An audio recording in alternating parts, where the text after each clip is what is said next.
I just want to start off this interview so that all my viewers and listeners on the radio know what's going on. I'm sitting right now in my attic in Copenhagen. It's around noon. Where exactly are you in the world right now?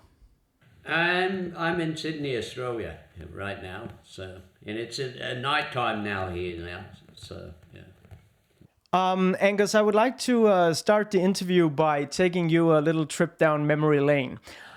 I was born in 1980, which means I'm part of the CD generation. Around 89 or something like that, I had to learn to put on a record for the first time. So I go to my uncle's place, and he's a huge rock and roller, and I flip through the record collection there, and I find an album that I find interesting. It's Queen's second album, and I asked him, "What's this?" And he said, "This is one of the best albums in the world, my friend." So I put it aside and I said, "That's nice." And then I came to the AC/DC Highway to Hell, and I asked my uncle again, "What's this?" And he said, "This is the most dangerous album in the world." I put it on the record player just yesterday to listen to it once again with my 2020 ears, and it struck me that this really still sounds like a fresh rock and roll album. The production is just so on point. In your own words, what do you think that you did which was like so extraordinarily good on the production, the sound, and the songwriting on this album that still, after all these years, it's so good as it is? Well, if I think back to the time it's funny, when we made that album, a lot of the songs on that album came from, we had been in America, in the US, and we'd been in actually Miami in a rehearsal room, and I think probably this may sound strange, but we went in on a Friday, and we had been there like a couple of weeks, but like one weekend we had not really done weekends. We kind of worked for the week and said, okay, we'll take Saturday and Sunday off, and but this time we actually said we'll go in on the weekend, and we went on Friday and came out Monday, and we had all the songs ready to go. Yeah. Wow. So and the only other, I think we had two other ideas that we had before that we had worked on. Really was only two of the tracks. One was Highway to Hell. We had that one together early, and the other one was Girls Got Rhythm. Those two tracks we'd had in the first couple of weeks, but it was that weekend we ended up. Friday and into the Monday, and we came out with all of the tracks that you got, So, all in all, from that point on, and we had actually been working with there was another guy we'd been working with, but that's the reason why we went on really in a weekend we went into work, because we weren't really functioning with him, so we decided we'd go in on the weekend and work on our own and put it together, and then we were lucky, Well, it certainly still resonates to this day, and it talks volumes, I think, about how back in the day when some of the very big and now legendary rock and roll bands went into the studio, sometimes you don't need a lot of time to make a great album. Like, just look at the two first ones by Black Sabbath, made within the first year of their career. Was this also typical for your work process in the early days, that an album was something that you could actually go and finish over a weekend or a week?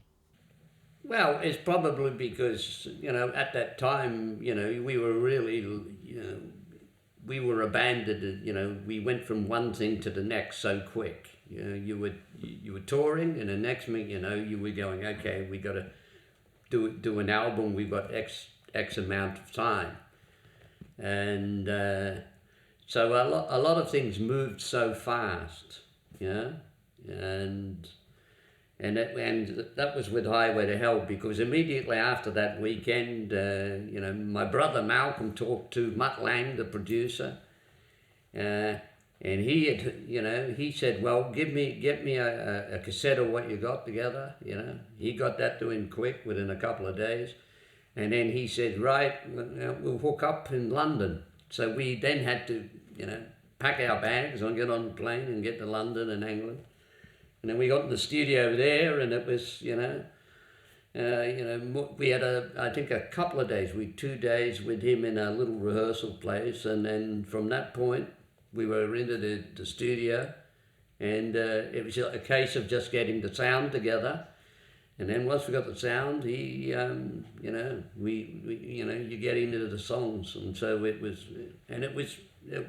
went quite rapidly. So that was good. Yeah. Going back perhaps even further than Highway to Hell, I'm also interested in our podcast to explore you as a guitarist and a technician. Do you remember the first amps that you were playing on, and which models were these? The very first amp I got was, Malcolm got me my first amp. Out of the blue, really, you know. He went out and because I had been playing a lot, you know, and taking the guitar a lot more serious, and he said to me, there was a guy, and he saw an ad somewhere, and the guy had a really an amp. Malcolm went and checked it out for me, and the guy, he talked with this guy, and the guy was really impressed with the way Malcolm played guitar. And he said, yeah, I'm getting it for my younger brother. And he said, could you play like you? Malcolm said, yeah, better. Yeah. Oh, that's a great big brother, man. That's So he got me the amp, you know, and he done a deal with the guy. The guy wanted to give him it very cheap. And Malcolm said, no, he gave him more money, you know, because the guy had never really played it, and there was a little amp called 5 Sonic. And I think they're actually, I could be wrong, but I think originally they came out of New Zealand, the amplifier. You know? So it was, that amplifier was the best amplifier I ever had. It's I loved that amplifier, you know, because the sound on it was unique. Other guys needed, pedal boards and fuzz tones and, things like this. I got that sound out of the amp, you know. Malcolm showed me, he said, do this with this. It had a little boost on it, you know. You put it on, it was very natural, and you just turn it up, and I got this really fat, sustaining sound, you know. And I dream of that amp. I still dream of it, you know. And I was so sorry because I had it for years, and I used to, when I was younger, and then played with the people and everything, I got that, played that amp, or even played live in some places. And anyone who heard that amp used to always come up and say, I'll trade you for that amp. You know, they all wanted to swap. You know, I was even offered, like Marshalls or something. People go, you want to swap that amp? And I thought, well, if you want to trade me that new Marshall for this, I must have something. I wouldn't part with it. Yeah. Wise decision. But I think it's also significant because as I see the AC/DC sound, Malcolm was always really good at making the sound big. So would you say that even back to this very first amp and Malcolm's tweaking of it, is that some of the DNA of the AC/DC sound as it became? Now, you're going to love this. Malcolm also picked me out my guitar too. You know, he said there's a shop nearby locally, and he said to me, they got Angus, he said, they got some great guitars in there, they got some Les Pauls and whatnot, but he said to me, but they got this really, you're going to love it, he says, they got a really hot SG, really good, he said. So I went to that shop, and he said, try all the other ones. I did, I went through, and he said, no, I picked up the SG, and I went, this is mine, I've got to have this one. And the guy in the shop was really good to me. He gave me it cheap, So I was, I was over the moon, He probably didn't know what he started. In our show, we are going to search for some of the most significant guitar riffs of the AC/DC legacy. If I could ask you, Angus, what is to you a good guitar riff? What makes your heart tick when you hear that perfect riff? What is it? Well, I would say just listen to our album Power Rage. There's a song on there, Riff Raff. That is a whole, that's a cooking guitar riff. So that's a good example of a guitar riff. Let me see. On Let There Be Rock, I would say, a Bad Boy Boogie's got a flavour because it's got a little bit of a twist in it. It sounds easy, but Malcom had a little twist that, I don't think many, even when I do it today, I still listen and go, how clever was he, How clever was he to do that, And still today, I still play it just for the fact that I just go, how did, he just changed that little note around and it just made all the difference.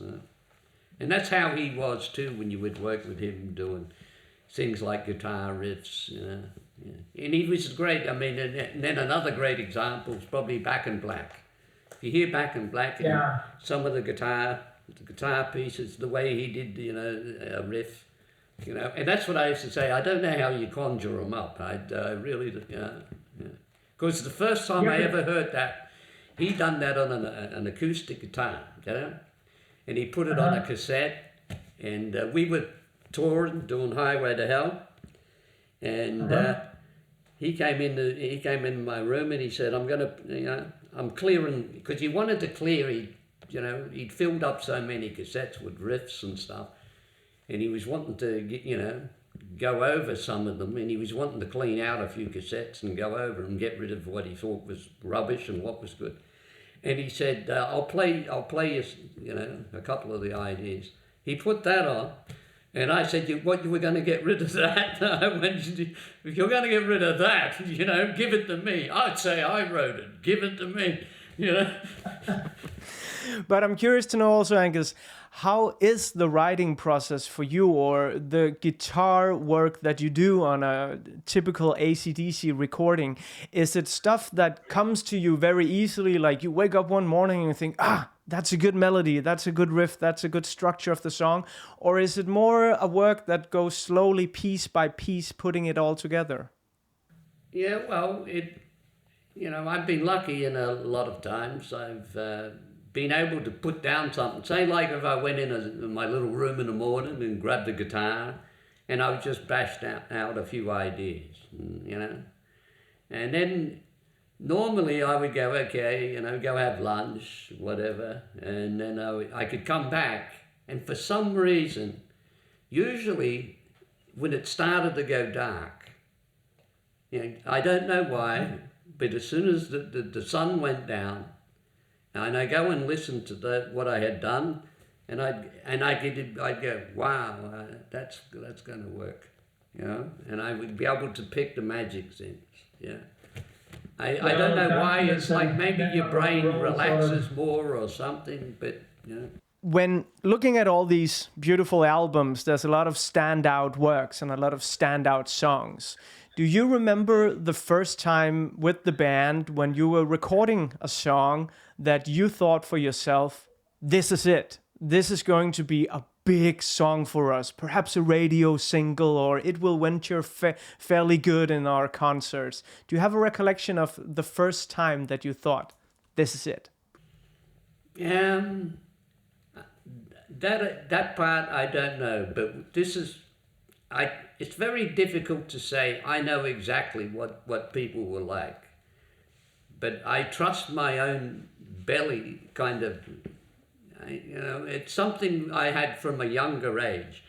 What I want to hear, what I want to hear. When I'm sitting in a car, I want to hear something come on that radio and I want to go, what's going on here? I get that volume up, You know, that's what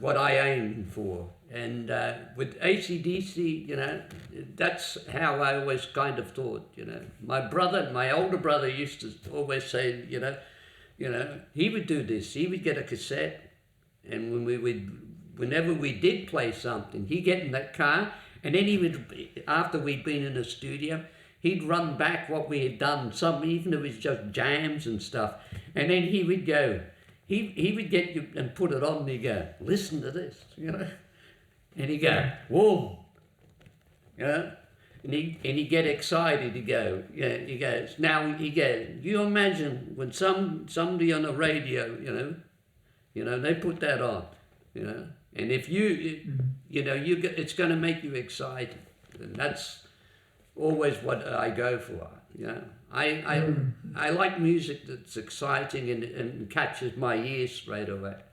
So that's always what my prize is to go for.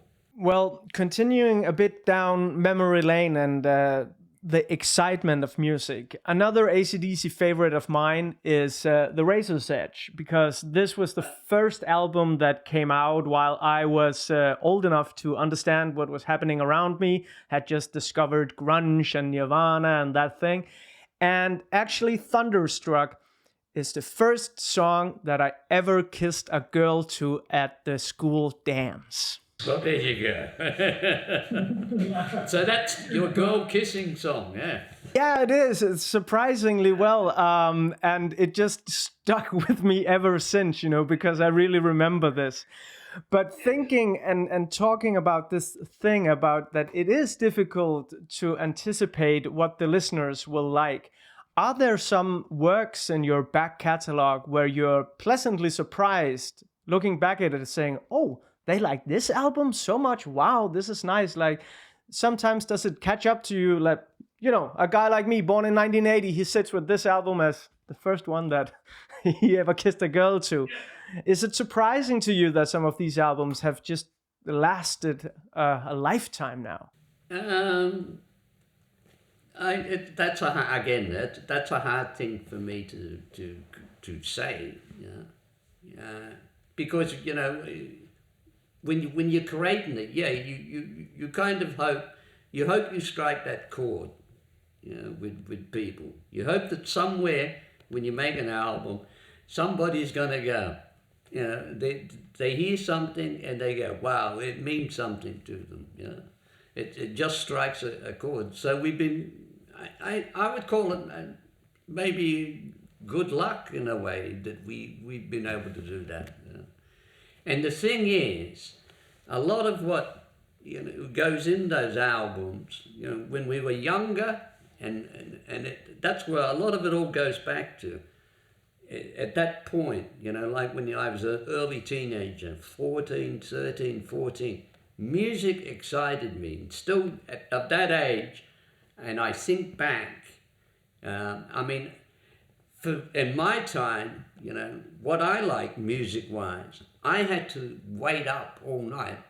You know, I would be there all night. And then at about 2 o'clock in the morning, there was a man on the radio, and he would play rock music of this time. And he was an American man, and he was there. And I had a little crystal radio, and I would sit there in my bed and wake up just for this guy. And there I was. And he would bang out the latest stuff, you know. And I mean, I heard Hendrix on there. I heard the Cream, people like this. And later on, you started to get your Zeppelins and bands like this. But at that time, and it was such a, you know, and especially when Jimi Hendrix, when I heard Purple Haze, boy, you know, that was it. I was there. I was so excited, you know. And then I thought, how am I going to find out about Jimi Hendrix? You know, I was out looking anywhere. If I went up to like a magazine store, and I'm trying to look through, you know, if they've got a magazine from England, because I knew he was in London, and I found a little picture like this of this guy with the guitar. And I was going, wow, I want to look that cool, Well, you did in your own respect with a uniform that's so memorable that I think even, I mean, I can remember more stage performances by you than Jimi Hendrix. And that's saying a lot because I love Hendrix as well, But I'm just trying to give you the excitement of that time. And it's still, that's for me is the power. I refer to that for my whole life. I still think that, And that's when I get on a stage, it's the same thing. I get on a stage, I'm playing to the new kid who's 13, 14, who's never seen you before. Yeah? Yes. And I go, right, okay, a lot of these older ones out there, they've seen you before. They know what you're about, but that new kid, he's not seen you before. And I'm going to impress him. I'm going to play for him. That must give you so much energy as well to see these kids show up to a rock band that is like plus 40 years old now. Yeah, and it pumps you up, That's all I need to do. I just need to go. I see some younger faces, and I go, here I come. Yeah. I love that. Looking at the AC/DC legacy, it's almost impossible not to mention especially your family and the whole feeling of family around the band. Is this spirit of family and familiarity, is that important for AC/DC as a band still this day? Yeah, it was always from when we were young, through my family, because, all of the, I come out of a family that, there was 7 boys, and I'm the last, and my one sister, So, big variety of tastes in music, my sister bought me, even when I was young, she bought records for us, and, anything from she bought us, she knew I liked, if I heard some, even Louis Armstrong or something like this, because I like that bluesy, that trad sound, and so she would buy records like that, and and my other brothers, they would all play like from different styles, some liked a little bit of jazz, some played folk, some played blues, rock and roll, so I had a whole lot of them, that all had, influence, but they all loved music, We had great parties when I was younger. Come the weekend, I had all my brothers playing guitars, they'd be singing songs, different eras, So it was always fun, Speaking of family, I've gathered that you guys met up again for the first time in a long time at Malcom's funeral. And it just kept me with this thought that in some way his funeral in a way resurrected or started the resurrection of AC/DC as a band. Now, one thing is meeting up with your old mates, but another thing is reuniting the band. How did you go about succeeding that? Well, I knew actually before that, because Brian had kept us updated about his hearing and this technology he was working with. So that I already, had contact about that.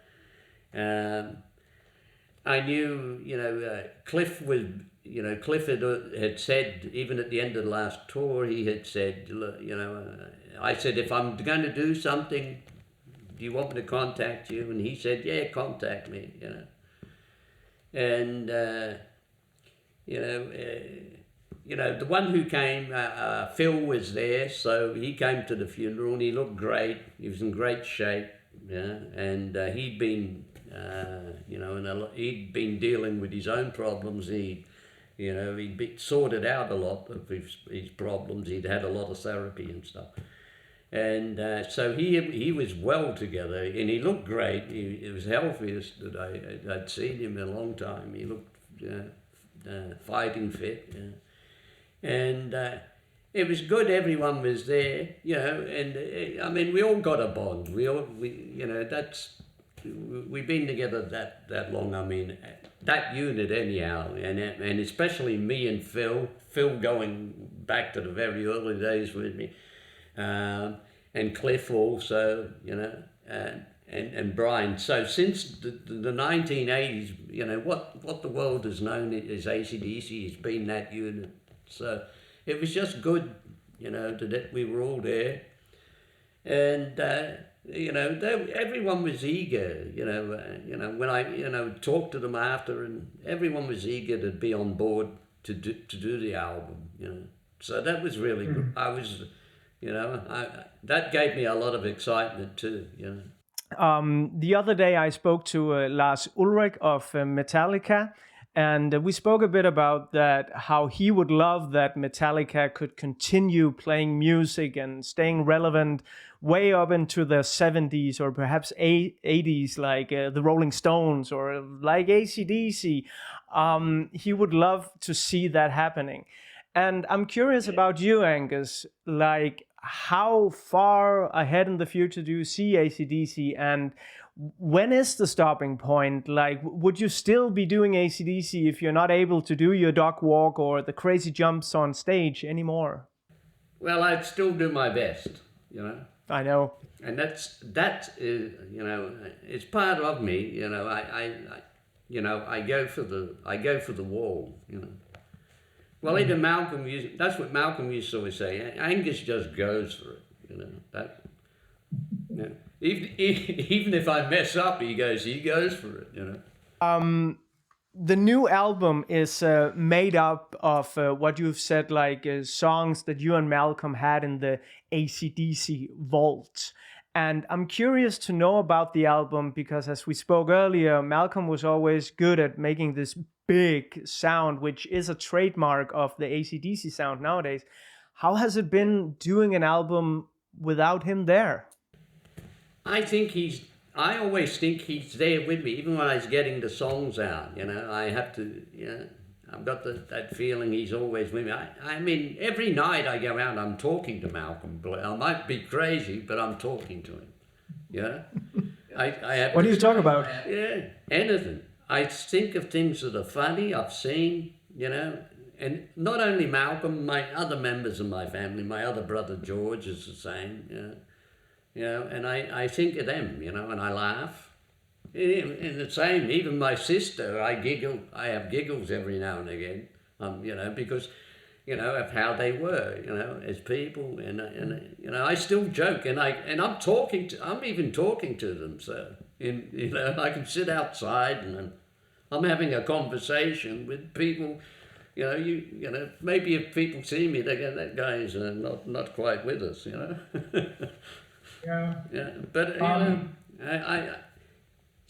and when I'm doing music, I think of you know, especially the two I think of most. You know, my two big driving forces was always Mal, right, and my other brother George. You know, but above all, Malcolm. You know, no matter what I did, even when we worked with any producer, you know, from Brendan or from Mutt Lang or even Bruce Fairbairn, you know. Even when I was doing guitar solos or something in the studio, you know, and they would all go, "Oh, great," and everything. I go, "Wait, Mal," and Mal would always be the one that gave me, you know, yay, you know, or run it again, Ang will do it better, you know. I heard the newest single, Shot in the Dark, and I really like it. And one of the reasons I really like it is because it is really AC/DC. And if there's one thing you can say about your music, and especially the production, the sound, it's very consistent from like the first Jailbreak and High Voltage all the way up to now. And I like this way of going about it, of having a sound like that. Has it become sort of a mantra or a dogma for you, the way that these albums should be produced, that it has this certain AC/DC thing, because it sounds quite similar, even though they're so old, these records now, and the new one sounds, the AC/DC way. What is it? I don't know.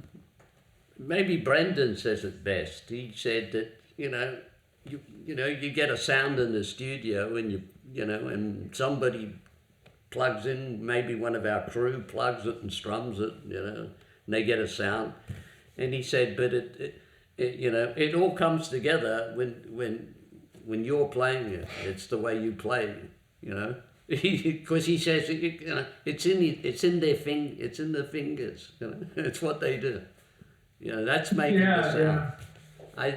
And that is probably part of it. It's that. You find that magic in the fingers. Malcolm used to always do that with me. When we were younger, because with little hands, we make our own chords. We made the little chords, like compact. Other people might do the big chords because of big fingers. Me and Malcolm had small fingers, so we adapted our own little fingers, and we always thought our chords are better than the big guys. I love that. I absolutely love that. So now, in short, the gang is together again. The new album is coming out. How about the future of AC/DC? Well, we were hoping, actually. Before this pandemic, we've been rehearsing. We were hoping to do some live shows. So, please do that. Fingers crossed, We're hoping that this thing goes tomorrow, quickly. We hope it all goes. We can all go to bed and pray that it goes, But until then, you get Power Up, and that, you get an album Power Up, and you go, this is going to help kick it out the door, and for good. Well, for the end here, Angus, the next interview I will be doing like this via Zoom will be with Dave Grohl of the Foo Fighters. And I'm also going to talk a lot about guitars with him. I don't know if you know Dave that well, but I was thinking if you could just say cheers to Dave, and I'm going to show him the video of you saying cheers to him in the end, if you feel like. Yeah, Dave. I have met Dave. Mainly the first time I was invited by somebody else, which is kind of strange. Might sound like I'm name dropping here because this is somebody I'd never met before. Came over and invited us and said, hey, you want to come to a party? And the someone who came over was Paul McCartney and said, do you want to come to a party? And he was saying, yeah. He goes, because we had been playing in that Grammy show in the US, and we'd never been on it before. So, and we'd been in a hotel, and Paul McCartney, was coming over, and he kept saying, he saw one of us, and he kept saying, I know you, I know, I should know you. Yeah, so... And then he came over and he said, well, after, what are you going to do after the Grammy? So he said, Dave Grohl was having a wingding, and he said, I'll get a hold of him and see if it'd be okay if you come along, So we got invited to Dave Grohl's party, and that's where I got to meet him the first time I got to meet him, and he's fun, he's just sort, he's down to earth, very down to earth guy, and he's a lot of fun, and likes his rock and roll. Yeah. Well, if I could just get you to wave to Dave. Okay, Dave, a big wave from me, big hug from me, I know we can't do it at the moment because of, whatever it's called. What do they call it? COVID or whatever? COVID-19 pandemic. Yeah, I know, Whatever happened to 1 to 18, I dread to think of, Yeah.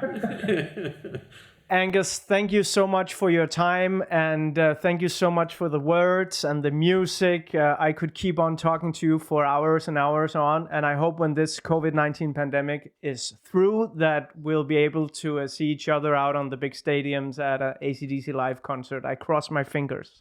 Okay, I'll do my best schoolboy imitation.